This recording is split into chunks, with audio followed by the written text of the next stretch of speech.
បង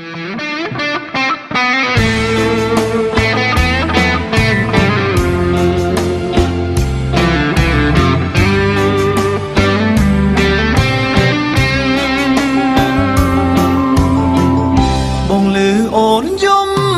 ល្វើយល្វើយកុំពូស្នេហ៍បងអើយមានរឿងអ្វីប្រលឹងបងព្រួយបងភ័យខ្លាចណាស់តែស្រីនាងខឹងម្ដេចក៏យំមកយ៉ាងនឹងខឹងមិនបងរឿងអ្វីឬអូនប្រច័ណ្ឌនឹងបងរឿងដែលហុងកន្លងបងឈួតមួយពេលខ្លីតែដ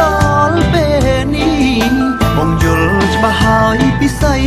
សូមអូនឈប់មកសង្ស័យ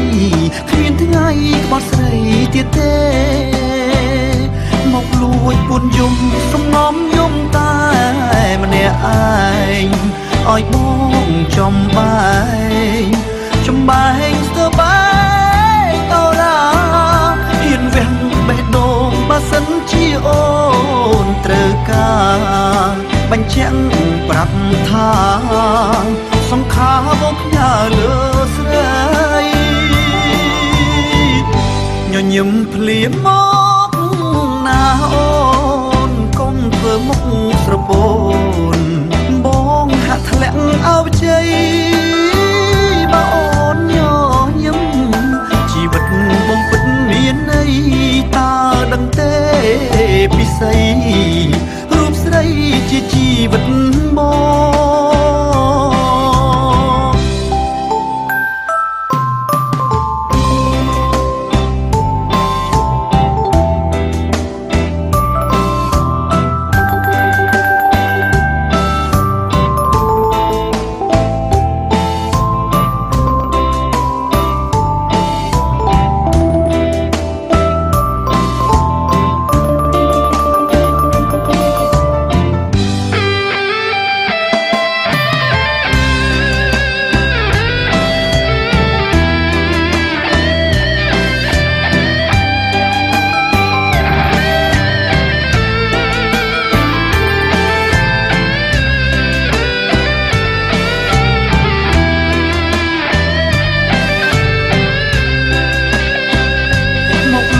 ពួនយំសំងំយំតែ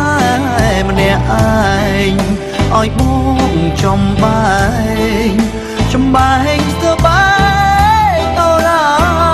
ហ៊ានវះបេះដូងបើសិនជាអូនត្រូវកា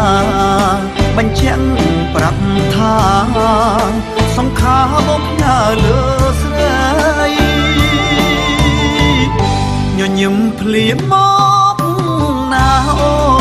នកុំធ្វើមុខស្រពោ